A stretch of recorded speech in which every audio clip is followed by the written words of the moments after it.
در جماعت دهات توگرک ناحیه واسه موسم کشتی بهاری با سرعت ادامه دارد. این شب و روزها در زمین‌های کشتی حدود این جماعت دهات صدای تکنیک‌ها یگان لحظه قد نمی‌گردد. زمین‌هایی که استفادهشون با خواجگی دهقانی به نام فیض ظریف تعلق دارند برای کشتی پنبه‌دانه امسال میدان 10 هکتار زمین را با استفاده از تکنیک‌های تسمه‌چرخ با صفت انجام داده با کشتی پنبه‌دانه شروع کردند. باری کمی سال هم خوب اومده، هوا خوب اومده، زمین پیدا اومده، یعنی حرکت مقصد مردم که حاصل خوب به دست میاره.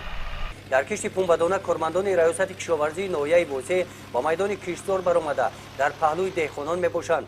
خواجگیداران از مصلحت‌های متخصصان استفاده نموده برای به دست آوردن حاصل بلند قاعده‌های اگروصنعتی را درست رعایت می‌نمایند. اساساً در ناحیه نوهای هم خارجی هم وطنی کش می‌شود. البته امسال دهقانان بسیارترک نوهای فلش رو، نوهای ترکی فلش، فلورا و البته نوهای وطنی نوی 65 24 پوجان رو کش کرده استادند.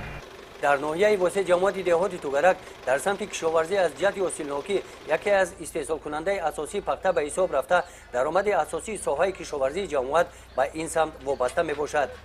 موافق دورنما امسال در حدود جماعت دهات توگرک زیاده از 960 هکتار پخته باید که در زمین‌های ما کش کرده شود و تا امروز روزهای آفتابی را استفاده برده علاقه زیاده از 80 هکتار زمین در 2-3 روز آفتابی کشت گذرانده شده است و امید است که در روزهای نزدیک کشتی پخته یا پنبه‌دانه به آخر میرسد.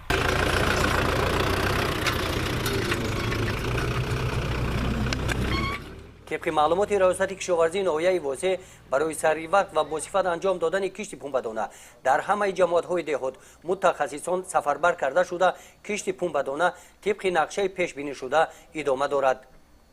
گزارش خواجه نظریف خدای نظر ظهروف از ناحیه واسه برای برنامه اطلاعاتی نوید.